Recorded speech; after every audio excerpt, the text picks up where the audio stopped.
Alhamdulillah nahmaduhu wa nasta'inuh wa nastahdihi wa nastaghfiruh wa na'udzu bihi min shururi anfusina wa sayyiati a'malina may yahdihillahu fala mudilla lahu wa may yudlil fala hadiya lahu ashhadu an la ilaha illallah wahdahu la syarika lah wa ashhadu anna Muhammadan abduhu wa rasuluh la nabiyya ba'dah. Allahumma salli wa sallim wa barik ala sayyidina wa maulana Muhammad wa ala alihi wa sahbihi ajma'in. Amma ba'd, ikhwani ibadallah, usikum wa nafsi bitaqwallah.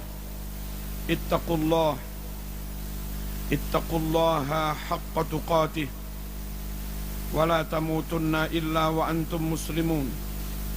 Kaum muslimin rahmakumullah, masih dalam rangkaian peringatan bulan Maulid, bulan lahirnya Nabi Muhammad sallallahu alaihi wasallam. Mari kita teguhkan kembali bahwa kita benar-benar berkomitmen memegangi Al-Quran dan Sunnah. Itu harus, karena memang itu kunci keselamatan kita. Syahadatain, syahadatu tauhid, asyhadu an la ilaha illallah, syahadatul rasul, wa asyhadu anna Muhammadur Rasulullah. Dua macam syahadat itu sekaligus mengandung makna dan implikasi bahwa kita berjanji kepada Allah untuk senantiasa memegangi Al-Quran, asyhadu an la ilaha illallah, dan memegangi sunnah Rasulullah sallallahu alaihi wasallam dengan meyakini kebenarannya, wa asyhadu anna Muhammadar Rasulullah. Selanjutnya Allah juga berfirman dalam Al-Quran, ya ayyuhalladzina amanu ati'ullah wa ati'ur rasul. Hai orang yang beriman, taatlah kamu kepada Allah, pegang Al-Quran. Taatlah kamu kepada Rasul, pegang sunnah. Rasulullah sallallahu alaihi wasallam bersabda, sejatinya mentaati Rasul sama saja dengan mentaati Allah Subhanahu wa ta'ala. Man ata'ani faqad ata' Allah wa man asani faqad asallah. Siapa yang mentaati aku, sejatinya dia mentaati Allah Subhanahu wa ta'ala. Siapa yang menentang maksiat padaku, sejatinya dia juga maksiat pada Allah Subhanahu wa ta'ala. Kaum muslimin rahmakumullah, ketika Rasul menyebut al-ghuraba adalah orang-orang yang benar-benar beruntung, bejo dunia sampai akhirat. Tuba lil ghuraba, beruntung sekali para ghuraba. Sahabat bertanya, wa manil ghuraba ya Rasulullah? Siapa al-ghuraba yang beruntung itu wahai Rasulullah? Nabi bersabda, alladzina yuhyuna ma amatatin nas min sunnati. Al-ghuraba adalah mereka yang berkomitmen menghidupkan sunnahku di saat orang-orang lain meninggalkannya. Kaum muslimin rahmakumullah, lebih lanjut Nabi juga mengatakan, taraktu fikum amrain lan tadillu ma in tamassaktum bihima, kitaballah wa sunnata rasulih. Aku tinggalkan untuk kalian semua dua pusaka. Jikalau kalian benar-benar pegangi dua pusaka itu, maka selamatlah kalian. Kalau tidak, maka celakalah kalian. Apa dua pusaka itu? Kitaballah wa sunnata rasulih. Al-Quran dan sunnah. Klaim ngaku-ngaku cinta Rasulullah sallallahu alaihi wasallam tanpa memegangi sunnah adalah kebohongan, klaim kosong. Nabi bersabda, man ahabbani falyastanna bisunnati wa man ahabbani dakhalal jannah. Siapa yang mencintai aku, maka dia harus senantiasa mengikuti sunnahku. Dan siapa yang mencintai aku dengan mengikuti sunnahku, maka dipastikan dia masuk surga.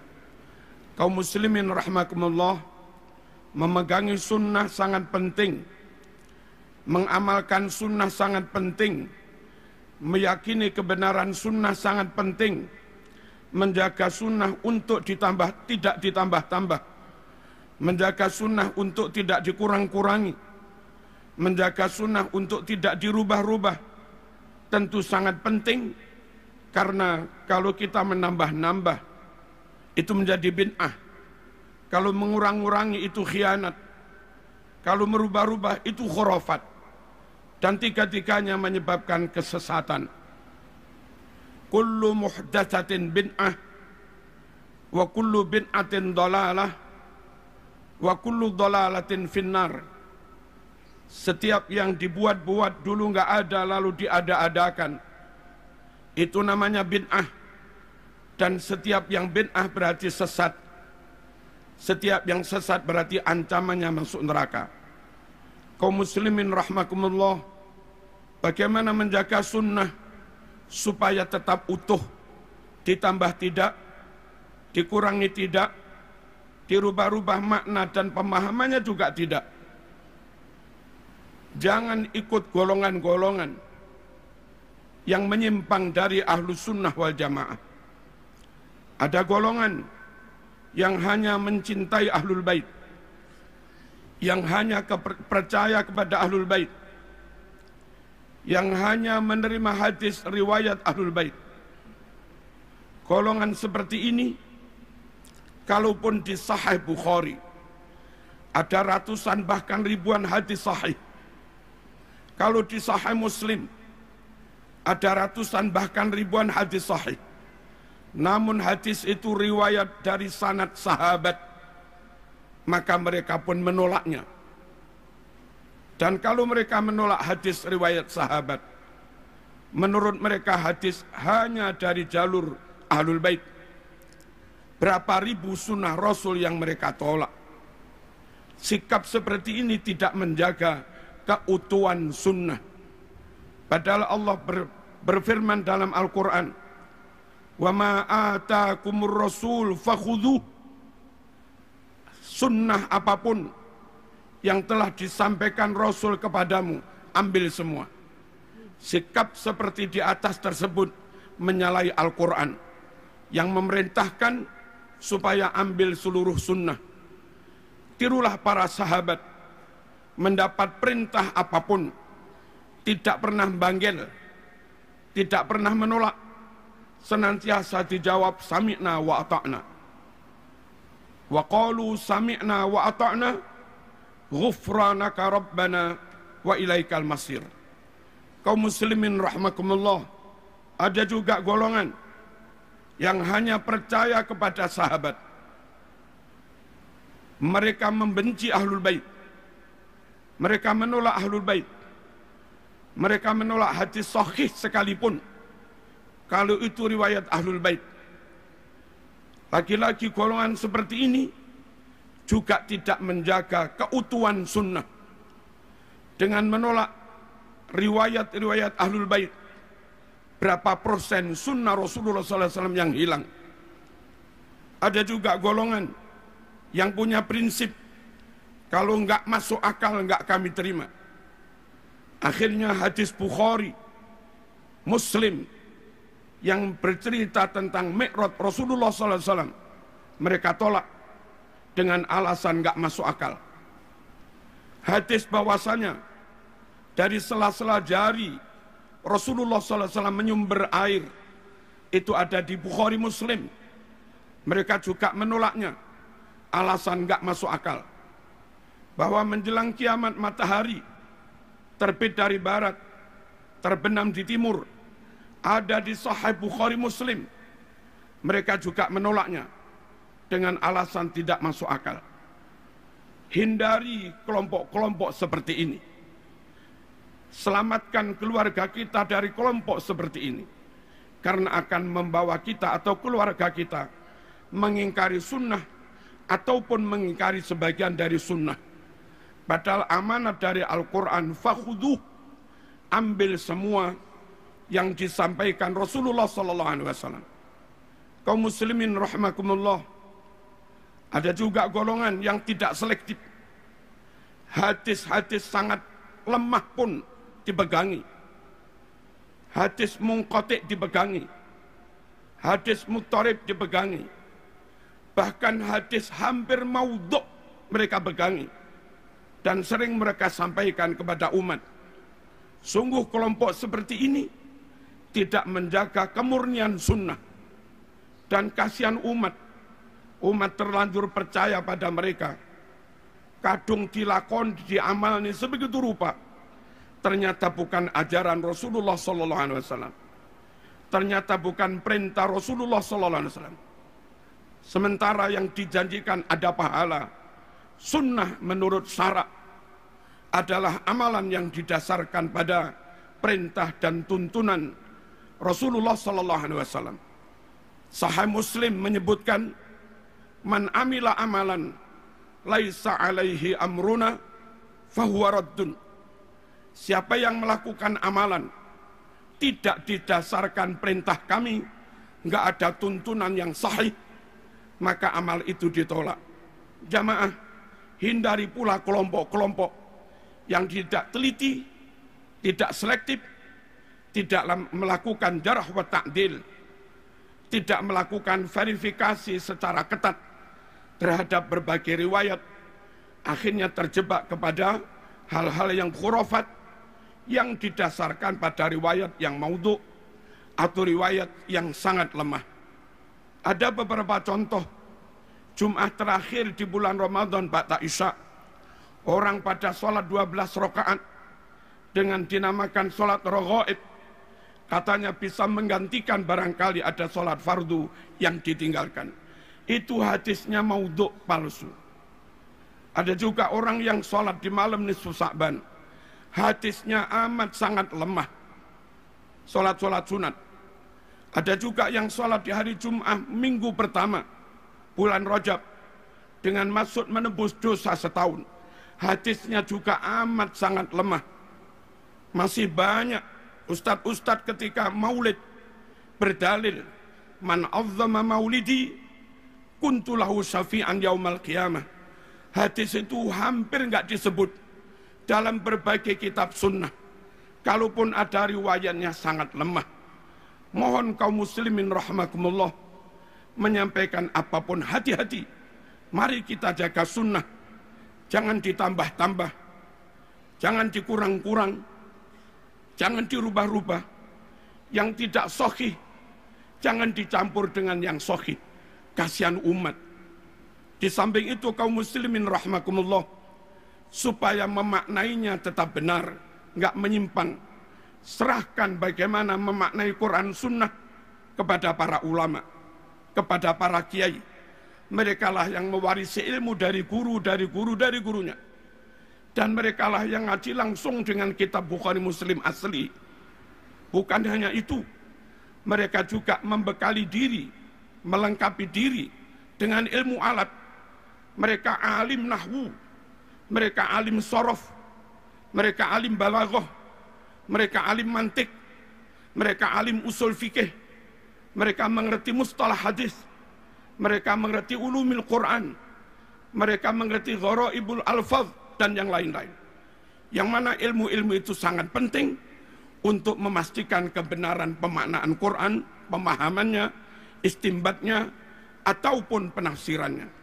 Yang tidak menguasai ilmu-ilmu alat, mohon jangan berani-berani menyentuh, berani menafsirkan Quran. Mungkin lafadznya masih asli, lafadz hadisnya masih asli, tapi ketika orang yang enggak melengkapi diri dengan ilmu alat dan enggak berguru, lalu menafsiri, lafadznya asli namun maknanya menyimpang dari ajaran Rasulullah SAW, dan itu juga khurafat.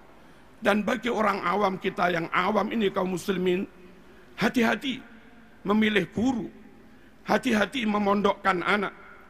Hati-hati memilih lembaga untuk anak-anak kita. Sekiranya terindikasi non ahlus sunnah wal jamaah, atau ngaku-ngaku ahlus sunnah tapi tidak benar-benar alim, mohon dihindari supaya anak-anak kita tidak mendapatkan riwayat yang salah, tidak mendapatkan ajaran yang salah, tidak mendapatkan ajaran yang ditambah-tambah. Penutup, Nabi berdoa, Allahumma arham khulafai. Ya Allah, rahmatilah para generasi penerusku. Sahabat bertanya, wa man khulafauka ya Rasulullah? Siapa generasi penerusmu hai Rasulullah? Nabi bersabda, alladzina yarwuna ahadisi, yaitu mereka-mereka yang menyebarkan, menyampaikan sunnah-sunnahku. Semoga sekelumit khutbah ini membuat kita semakin komitmen memegangi Al-Quran dan Sunnah, dan itulah kunci keselamatan kita, juga keluarga kita. Ya ayyuhalladzina amanu qu anfusakum wa ahlikum naro. Hai orang-orang yang beriman, jaga dirimu, keluargamu, jangan sampai mereka masuk neraka. Bismillahirrahmanirrahim. Wal asri innal insana lafi khusr illal ladzina amanu wa amilus solihat wa tawasaw bil haqq wa tawasaw bis sabr.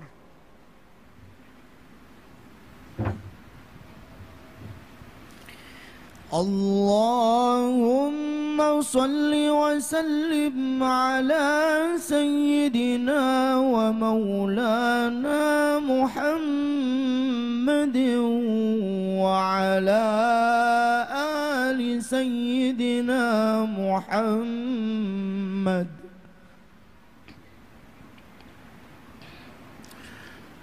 Alhamdulillah, alhamdulillahi haqqa hamdih, wassalatu wassalamu ala sayyidina Muhammad, la nabiyya wa la rasula min ba'dih, wa ala alihi wa sahbihi wa jundih. Amma ba'd, ibadallah, ittaqullaha haqqa tuqatih, wa la tamutunna illa wa antum muslimun. Wa'lamu anna Allah ta'ala amarakum bi amrin bada'a fihi bi nafsih, faqala azza min qail, inna Allah wa malaikatahu yusalluna 'alan nabiy ya ayyuhalladzina amanu sallu 'alaihi wa sallimu taslima. Allahumma salli wa sallim wa barik ala sayyidina Muhammad wa ala alihi wa sahbihi ajma'in. Allahumma ghfir lil muslimina wal muslimat wal mu'minina wal mu'minat al ahya'i minhum wal amwat. Allahumma ansuril islam wal muslimin. Allahumma a'izzal islam wal muslimin wa a'li kalimataka ila yaumiddin wa ahlikil kufra wal kafarata wal musyrikin. Allahumma dfa' anna al-ghala wal waba wal fahsya wal munkar was suyuf was syada'id wasu al fitan ma zahara minha wa ma batan min baladina Indonesia hadha khassah wa min buldanil muslimina ammah, innaka la tukhliful mi'ad waj'al baldatana Indonesia hadhihi wa sa'ira biladil muslimin baldatan tayyibah aminah rakhiyah tajri fiha ahkamuk wa sunnatu rasulika sallallahu alaihi wasallam. Rabbana atina fid dunya hasanah wa fil akhirati hasanah wa qina adzaban nar. Allahumma man arada bina aw bidinina wa biladina Indonesia wa biladil muslimin, khususan bilada ikhwanina fi Palestin, su'an wa dhulman wa fitnatan wa halakan wa dararan minal kuffar wal munafiqin wal israiliyin wal yahudiyin was sahyuniyin, faj'al dairata dzalika kullih taduru alaihim wa tusibuhum bihaqqi qaulika wa makaru wa makarallah wallahu khairul makirin. Wa idza batastum jabbarin Allahumma munzilal kitab wa mujriyas sahab wa hazimal ahzab ihzimhum wansurna alaihim ihzimil israiliyin wansuril falistiniyin alaihim. Rabbana atina fid dunya hasanah wa fil akhirati hasanah wa qina adzaban nar. Walhamdulillahi rabbil alamin. Aqimis salah.